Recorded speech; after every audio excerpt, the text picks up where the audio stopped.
आप देख रहे हैं खरी खरी और हमारे साथ हैं गिरिजा व्यास जी, केंद्रीय मंत्री। और अभी ब्रेक से पहले हम बात कर रहे थे यूपीए सरकार की और उसके साथ साथ निर्भया मामले और उसके बाद महिला सुरक्षा की। लेकिन अब बात करते हैं नरेंद्र मोदी की। भारतीय जनता पार्टी का मानना है कि वो सबसे बड़ा टिकट है जिसके जरिए वो सत्ता की गलियारों तक पहुंच सकती है। गिरिजा जी, आपकी प्रतिक्रिया। मुझे पता नहीं कि much ado about nothing what why जो बात है, हर एक पॉलिटिकल पार्टी का कोई नेता चुना जाता है, कोई कैंपेन कमेटी का चुना जाता है, कोई चुने जाते हैं जी, ठीक है। हर एक पॉलिटिकल पार्टी के अपने काम है, उसमें होते हैं। लेकिन इस बात को इतना बड़ा चढ़ाकर रखने का औचित्य क्या, मुझे तो समझ में नहीं आ रहा। तो ठीक है, उन्होंने एक अपना टिकट रखा है जिसके जरिए वो जाने की बात कर रहे हैं, क्योंकि उनके पास और कोई सोर्स है नहीं और कोई जरिया है नहीं। विकास को लांघने का, विकास को मना करने का कुछ है नहीं। उन्होंने अपने कार्यकाल में जो कुछ किया उसको दिखाने का नहीं है। तो एक हो सकता है कि एक मॉडल के रूप में करें, लेकिन गुजरात जाकर के भी दशा देख लें तो भी ज्यादा ठीक होगा। इसलिए मेरा कोई कमेंट नहीं है। हर पॉलिटिकल पार्टी के अपने अपने तरीके होते हैं, अपने तौर होते हैं। कोई कहीं से नागपुर से गाइडेड होते हैं, तो कोई नीचे से जमीन से उठ करके आते हैं। हर एक पॉलिटिकल पार्टी का अपना अपना तरीका होता है, उस पर मेरा कमेंट नहीं है। लेकिन मैं ये मानती हूँ कि उनको अपनी पार्टी तक ही वहां तक सीमित रहने दें। ये देश के लिए डिस्कस करने का कोई मुद्दा नहीं है। भारतीय जनता पार्टी में ये जो उहापोह की स्थिति है और जो एक लगातार आप उसका कवरेज भी देख रहे होंगे हर जगह, कभी कोई रुष्ट हो रहा है, कभी कहीं कोई दुखी हो रहा है। एक नेता को चुनने की जो कवायद एक पार्टी के भीतर है, जिसे कि Bharatiya Janata party internal party democracy का नाम देती है। क्या आप, अगर मान लीजिए आप आज कांग्रेस से ना जुड़ी हो, एक आम भारतीय नागरिक के तौर पर अगर मैं ये सवाल आपसे पूछूं कि अगर ये आप होते हुए देखें तो उस पॉलिटिकल पार्टी के बारे में आपकी क्या राय होगी? मेरी सीधी सी एक शब्द में राय होगी कि जिसकी इब्तिदा ऐसी हो उसका इंतहा क्या होगा। इसकी शुरुआत ही ऐसे उहापोह में हो तो भगवान मालिक के ऊपर वाला कि उसकी इंतहा क्या होगी, कि जिसकी इब्तिदा ही ऐसी हो उसकी इंतहा क्या हो। नरेंद्र मोदी, इसके अलावा मेरे पास कोई शब्द आपने बहुत कुछ ना कहते हुए बहुत कुछ कह दिया। ये बताइए कि नरेंद्र मोदी के ऊपर जो बार बार टिप्पणी की जाती है और कांग्रेस के कई नेता ऐसा कहते भी हैं कि 2002 के दाग वो नहीं धो पाए हैं और अभी उत्तर प्रदेश में भी दंगों की राजनीति एक तरह से खेली ही जा रही है। जो दंगों की राजनीति है, इससे फायदा कुछ पार्टियों को होता जरूर है। तो दंगों की राजनीति करके क्या भारतीय जनता पार्टी अपने आप को आगे कर सकती है? जो चीज आती हुई दिख रही है, क्योंकि यूपी में भी ऐसा लग रहा है कि फायदा अंततः भारतीय जनता पार्टी को कहीं ज्यादा हुआ समाजवादी पार्टी से। देखिए, इसमें सीधी बात है कि थोड़े दिन के लिए कर लें, लेकिन लाशों पर की राजनीति चलती नहीं है। अंततः लोग उन सब चीजों को कभी भुला नहीं पाते जो दर्द दिए जाते हैं। वो दर्द, और खास करके वो दर्द जो बेवजह, जो एक साथ दिवाली और ईद मनाने वालों को जब आप एक ही झटके के साथ अलग कर देते हैं, उनके घरों को बांट देते हैं, उनके दिलों को बांट देते हैं, उनके खून को बांट देते हैं, मेरा ख्याल है कभी माफ नहीं करती। वो सदियों तक माफी नहीं होती। और वो जो कहते हैं कि खता लम्हों ने की है, सजा सदियों ने पाई है, वो बात रहती है। तो खुश भले ही हो ले थोड़ी देर के लिए, लेकिन ये अंततः उनको कोई बहुत बड़ा लाभ देने वाला नहीं है। अंततः ये देश एक सांप्रदायिक विरोधी देश है। अंततः ये देश सबको साथ लेकर के चलने वाला देश है। हमारी हवाओं में, हमारे पानी में, हमारी गुनगुनाहट में यही गूंजता है। इसलिए हम अलग तो हो ही नहीं सकते।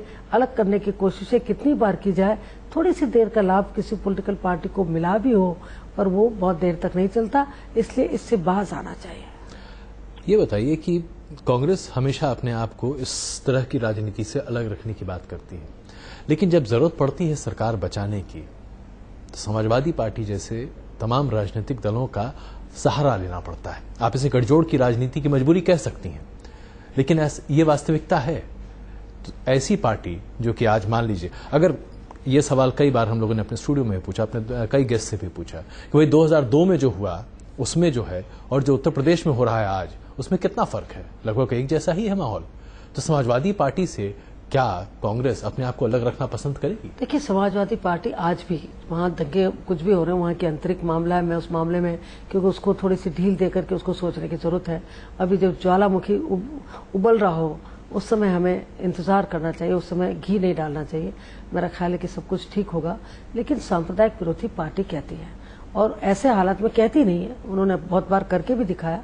तो ऐसे हालात में जब समान विचारधारा वाली पार्टियां हों और लोगों के सामने चॉइस हो कि एक वो पार्टी जो पूरी तरह से सांप्रदायिक हो और वो एक पार्टी जो सांप्रदायिक विरोधी हो और उसके सहयोगी वो लोग हों, तो मेरा ख्याल है कि चॉइस, यदि मैं आपने कहा कि यदि मैं न्यूट्रल हूं तो भी मैं उसको चुनूंगी जो संप्रदाय विरोधी को लेकर के साथ चल रहा है। एक सवाल जो कि भारतीय जनता पार्टी के तमाम नेता कांग्रेस के बड़े नेताओं के सामने रखना बहुत बखूबी चाहते हैं, क्या 2014 के चुनाव राहुल बनाम नरेंद्र मोदी होने वाले हैं? मुझे पता नहीं, प्रश्न हाइपोथेटिकल भी लगता है, नॉनसेंसिकल भी लगता है। ये वर्ड हमारे फिलोसफिकल वर्ड है, इसलिए यूज कर रही हूँ, इसका कोई अन्यथा अर्थ न ले। इसलिए लगता है कि दोनों में कोई साम्य नहीं है। मैंने कहा ना, हर एक पॉलिटिकल पार्टी अपना अपना नेता चुन करके देती है। पहले भी चुना, कभी ये कहते हैं कि बाद में चुनेंगे, कभी हमारा भी है कि लास्ट में हम लोग तो जब जीत करके आते हैं उस वक्त हमारा नेता चुना जाता है, लेकिन जमीन से उतरता है। लेकिन मैं दो व्यक्तियों के बीच में, क्योंकि एक तो जिनकी परवरिश, जिनका वातावरण, जो परंपरा कांग्रेस की, उस परंपरा से निकल करके और उसके बाद में भी उन्होंने उसको स्वीकारा नहीं। मेरे को जो चीज लगती है, तार्किक रूप से देखूं तो उन्होंने उसके बाद भी उस ताज को लिया नहीं बहुत दिनों तक, जब तक कि स्वयं ने उसका एक्सपीरियंस नहीं कर दिया। तो हमेशा वो कहानी याद आती है कि जब किसी वैद्यराज के पास गए और उसने उसको कहना था, उसको डायबिटिक मरीज को, कि भैया गुड़ मत खा, तो उसने कहा था 7 दिन बाद आना, क्योंकि उसने कहा कि मैं गुड़ नहीं छोड़ूंगा तभी तो उसको कह पाऊंगा। तो उन्होंने उस दर्द को झेला है इन 4-5 सालों में, दर्द की उन्होंने कसक को झेल करके, और उसके बाद में वो राजनीति में उतरे हैं, वो उसे उतर करके नहीं आए।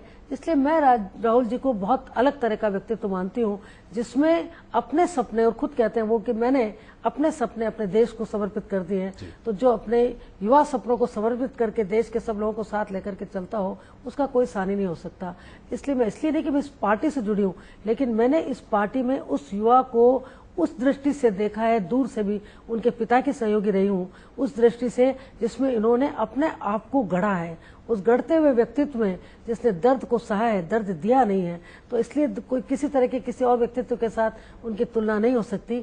और मैं तो यही कहूंगी कि हम लोग इस बात की परवाह भी नहीं करते। उनकी एक बात मुझे बहुत अच्छी लगी, उदयपुर पे उन्होंने कहा था, मैंने तो बरसों पहले वो कहानी सुनी थी, लेकिन उन्होंने उसको दोहराई कि यदि आपके पास कोई आलोचना की गठरी लेकर के आता है और आप इनकार करते हैं कि मुझे नहीं चाहिए, तो कहाँ जाएगी वो गठरी? जो लाया उसी के पास तो जाएगी।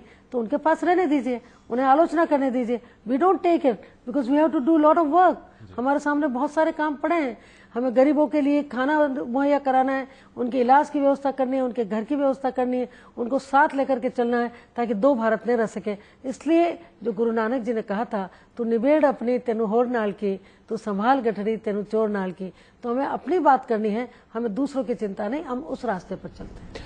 भारतीय जनता पार्टी के बहुत सारे नेता ये दावा करते हैं कि अगर सोनिया जी की तबीयत वाकई में खराब हो जाए तो शायद कांग्रेस अपने आप को संभाल ना पाए, और खास करके राहुल गांधी, क्योंकि उनके कंधे इतने मजबूत नहीं है, ऐसा उनका दावा है। क्या ऐसी वास्तविकता है? देखिए, पहले बात तो ये कि सोनिया जी बिल्कुल ठीक है और वो देश का नेतृत्व बहुत वर्षों तक करेंगी। और दूसरी बात यह है कि राहुल जी स्वयं भी सक्षम है और सोनिया जी का जो आदेश, जो निर्देश और हमारी जो परंपरा है वो कायम है। तो दोनों मिलकर के इस देश की रक्षा और देश की सेवा करेंगे। देश की सेवा हमारी प्रतिबद्धता है। और 100 भगवान खूब लंबी उम्र सोनिया जी को दे, तो जिनके आधार पर, ये बात तो उन्होंने कांग्रेस के लिए नहीं बल्कि देश के लिए भी कही। कुछ दिनों के लिए जब सोनिया जी देश के बाहर पिछली बार चली गई थी, उस समय ऐसा लगता था कि देश में बहुत कुछ शून्यता आ गई है।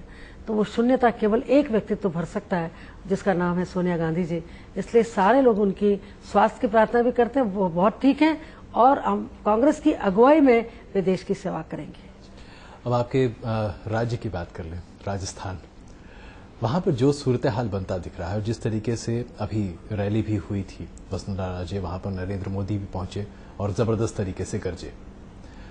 राजस्थान की स्थिति आपको क्या लगती है? क्या वहां पर आपको लगता है कि आपकी सरकार वापस आ जाएगी? क्योंकि जो हालात नजर आ रहे हैं, एक जनभावना ऐसी बनती जा रही है कि भ्रष्टाचार एक ऐसा मुद्दा बन गया है जो यूपीए सरकार की गले की फांस है। देखिए, लेकिन वहां के मुद्दे की बात, गले की फांस आपने कहा, लेकिन एनडीए के जमाने में भी किस तरह से उन लोगों ने बड़े बड़े जो उपक्रम थे वो बेचे, फिर उसके बाद में वो सब कहानियां लोगों को याद है। यहाँ पर यह बात है, यदि पता लगता है तो उसी वक्त से उस भ्रष्टाचार के खिलाफ कार्रवाई होती है, चाहे वो कितना ही बड़ा व्यक्ति हो। ये सबके सामने एक बात है। तो इसलिए ये मुद्दा वहां पर है नहीं। फिर ये इस मुद्दे की बात करें तो जो पिछली भारतीय जनता पार्टी की सरकार रही वहां 5 साल, उसके जाने का तो कारण ही भ्रष्टाचार था। जब उनके स्वयं के मंत्री लोग कहते थे कि वहां पर कितना भ्रष्टाचार है, तो मैं इसको तो नहीं मानती। और आपने एक शब्द बोला, उस पर जरूर बात करूंगी कि नरेंद्र मोदी जी की जो थी, अन्यथा मैं कभी किसी का नाम लेकर के बात भी नहीं करती, लेकिन जो रैली थी भारतीय जनता पार्टी की, मुझे ये कहना चाहिए क्योंकि आई शुड नोट नहीं, मुझे किन्हीं व्यक्तियों के जब वो उपस्थित स्वयं नहीं हो तो नाम लेने का कोई वो भी नहीं है। भारतीय जनता पार्टी की मीटिंग थी, पूरे राजस्थान भर से खूब लगाए गए, और वो संख्या और एक डिविजनल हेड की मीटिंग जो हमारे नेता राहुल गांधी जी की थी, उसमें डबल का फर्क था। आप बिल्कुल निष्पक्षता के साथ देखें तो आप समझ सकते हैं कि एक डिवीजन और एक पूरे राजस्थान की कवायद, वो इस बात का फैसला कर देता है कि कौन नेता सर्वग्राह है। एक गरजे और दूसरे पानी की तरह सबकी ज्वालाओं को शांत किया बरसे, ये फर्क है। अच्छा, अब अगर एक रैपिड फायर टाइप का आपके साथ कर लूं, अभी जो 5 राज्यों के चुनाव है उसमें आपको क्या लगता है, क्या शीला दीक्षित की स्थिति मजबूत है? जी। क्या आपको लगता है कि मध्य प्रदेश में जो किला आप लोगों का एक जमाने में हुआ करता था, वहां आप वापस काबिज हो सकते हैं? या काबिज होंगे, लेकिन जो विभाजन वहां पर है, जो मैं मेरा इलाका अब लगता हुआ है मध्य प्रदेश से, नया वाला जी, उनकी पंचायतों को क्रॉस करती हुई जाती हूँ। मध्य प्रदेश, जो मध्य प्रदेश है जी, उसका मालवा क्षेत्र, वो मेरा एक क्षेत्र मेरा लगता है जी। वहाँ के जो हालात देखती हूँ बिल्कुल बदले के हालात। और आपको लगता है कि राजस्थान में भी आपकी सरकार फिर से वापस आती दिख रही है, तो क्या आप इसे कांग्रेस की लहर कह सकती हैं? मैं कार्य की लहर, कांग्रेस की लहर, युवा व्यक्तित्व के प्रति एक आशा की लहर और सोनिया जी के प्रति एक विश्वास की लहर कह सकते हैं। और अगर हम इसे 2014 के संदर्भ में देखें तो क्या आप पूरे विश्वास और भरोसे के साथ आपको लगता है कि जो तमाम योजनाओं के आधार पर आप लोगों ने अपनी सरकार को चलाने की बात कही है, उसका लाभ आपको मिलेगा? बिल्कुल मिलेगा, लोगों के दिमाग तक है। और मैं तो चाहूंगी कि लोग इस बात की कल्पना, इसीलिए मैं बहुत बार कहती हूँ कि जाकर के बाहर देखें, बाहर के मुल्क में हम जब जाते हैं तब पता लगता है कि हम लोग कितने सुखी हैं, आराम से खा रहे हैं, आराम से हमें 2 जून की रोटी मिल रही है। मैंने एक बार मेरे मजाक कर ली मेरे अपने इलाके में, मैंने कहा अपनी बहुत गरीबी है, देखो मोबाइल तक हमारे पास, तो औरतों ने सारे उठा दिए, एक एक नहीं 2-2 मोबाइल उनके पास है। तो बहदूदी आई है, आई कहाँ से? कहीं ऊपर से तो नहीं आई, अपनी मशक्कत से आई है, सरकार के कवायद से आई है, सरकार की सोच से आई है, उनकी विल से आई है। तो वो सरकार को वापस लोग क्यों नहीं चुनेंगे?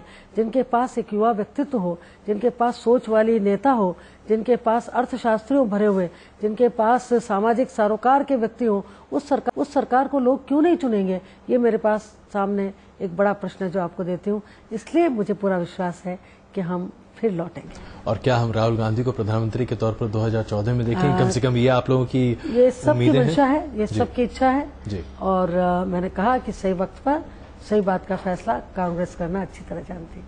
गिरिजा जी, बहुत बहुत धन्यवाद न्यूज नेशन से बात करने के लिए।